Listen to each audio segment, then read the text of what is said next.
I am going to tell you how to get sponsored, along with the common misconceptions and plenty more. I am first going to start with the different types of sponsorship, and then go through how I got sponsored, and finally I will tell you a couple more things that you should know which will help you get a sponsorship. So let's begin with the different types.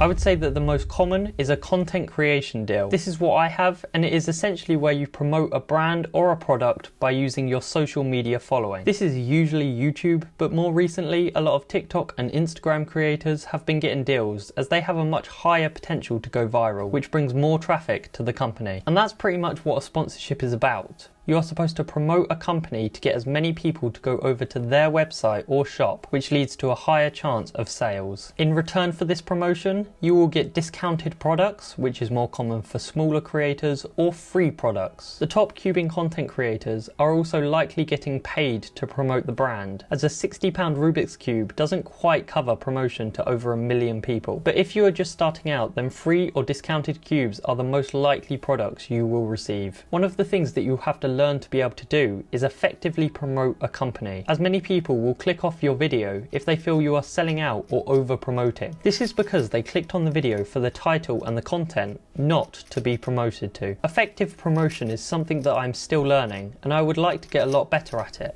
but I have certainly gotten better since the beginning. If you spend too much time reading an ad or telling people about the great features of a website, it will be easy for your watch time to massively fall off, and therefore your videos just won't get as many views. Obviously, if this continues to happen, the sponsor might not want to continue the deal, as they won't be getting the promotion they need. Also, despite companies wanting the promotion to be at the start of the video, as this is where the most amount of people will be watching, it is better if you integrate the ad midway through, as then you will already have provided good content for the viewer, and they won't think that you are overdoing it. So now we have the second type of sponsorship. This is a competition deal, where you get free or discounted products in return for performing well at WCA events. You will likely have to wear a t-shirt or a hoodie with the brand name on it, and the idea here is that people will see you are doing specifically well in a certain event and then search and find your solves. When they see how well you are doing, they will trust you to have a good choice of cube and brand. Therefore, they are likely to go to the company and buy the cube you are using, as it is clearly working well for you. I would say that this type of sponsorship is harder, as you have to be genuinely good at speed cubing, whereas with content creation, there are thousands of different channels which could all be sponsored. In general, I would say that you have to be somewhat close to the fastest cubers in your event if you want to get sponsored for attending competitions. I would also say that if you want this type of deal, then you should consider doing some sort of online content creation, as this makes it much easier for the company to justify investing in you. This content can be as little as competition vlogs or breakdowns of your solves, but as long as you are online and have a decent audience, you'll have a higher chance of being sponsored. This also works the other way round, in that if you are a content creator, then going to competitions can help you, as you will have one up on a competitor who wants a deal but only does content creation. This also means that you will likely need less subscribers or a smaller audience, as you have something extra on top of just your YouTube or other social media account. Now, let me tell you how I got sponsored, so you can get a rough idea on how the process works. Let's begin on the 17th of October 2022. I got a message from Daniel at speedcubing.org via my Instagram, asking if I wanted to be sponsored. I had sent no emails or messages to any companies to request a sponsorship. Instead, I got found by the company. On that day, I had 783 subscribers, and it was also at the point where my Mr. Beast video was really blowing up. This means that just 9 days later, on the 26th, I hit 1,000 subscribers. I'm not sure what Daniel was looking for in a channel, but I'm pretty sure that the rapid growth during this time would have helped. So he asked if I wanted to be sponsored. I of course said yes, but I had a couple of questions. This is something that I would really recommend doing before jumping straight into it, as there are things you need to consider before beginning a sponsorship. And obviously these were answered really well, and I had a whole lot of extra information which I wouldn't have had if I didn't ask to begin with. From there, I began to make videos promoting speedcubing.org.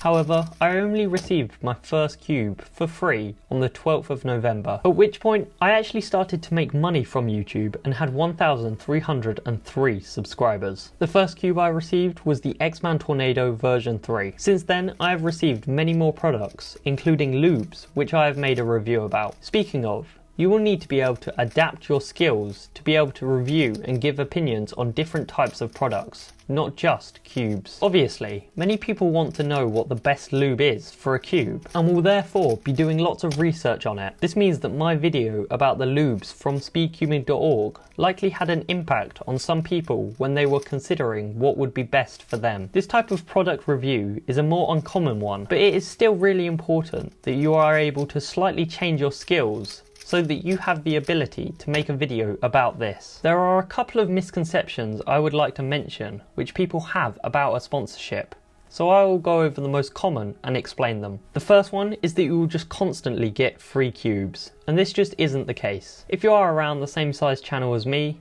then you will have to prove that you can promote well and drive traffic to a website if you want to continue getting cubes. Another thing that links to this is that you will get the best, most expensive cubes, and this just also isn't true. It wouldn't really be great business for a company to be constantly sending a small YouTuber hundreds of pounds of speed cubes every month. This is why sometimes you will get discounts instead of a completely free cube. Another misconception I see a lot is that people will go about asking for sponsorships before they have enough subscribers. Usually, people say that they need free cubes to make videos, and then they will be able to get more subscribers. But this just isn't a good way of thinking about it. When starting a channel, you don't need tons of cubes, as there are plenty of other things you can make videos about. If you are persistent with this, then you will eventually have enough subscribers and a large enough audience to get sponsored. I even had this misconception at the beginning, as I considered emailing loads of UK speedcubing brands before I even put out a single video, and I was just asking if they could help me out on my journey. But now I know this just wouldn't have worked, as a brand doesn't know what they are getting into if you haven't yet made a single video. I can imagine that cube companies get a lot of emails from people like this, and it is probably very hard to differentiate between people who do well on YouTube and people who just stop trying when it doesn't go as planned. If you look at it in the shoes of a company owner, they are not going to give away something for free just because someone believes that they will do a good job promoting it, despite having no audience to promote to. And finally, I have a few tricks that will help you get a sponsor on your videos or from a competition. The first thing that I would say is, on average, you need around 1,000 subscribers before even considering getting sponsored. It can happen slightly earlier if you are gaining subscribers particularly fast. However, this is just a rough number which you should stick to. Like I mentioned earlier, if you're performing well at competitions, then you might be able to get away with less subscribers, as you are also providing a different source of promotion. However, 1,000 subscribers is a good number to aim for. This is because you could message too early before you are big enough or fast enough. This means that the brand is understandably likely to say no. And then, when you have grown to a larger channel or become higher in WCA rankings, you won't be able to get a sponsor, as you would have already been declined by all the companies that you could have been sponsored by.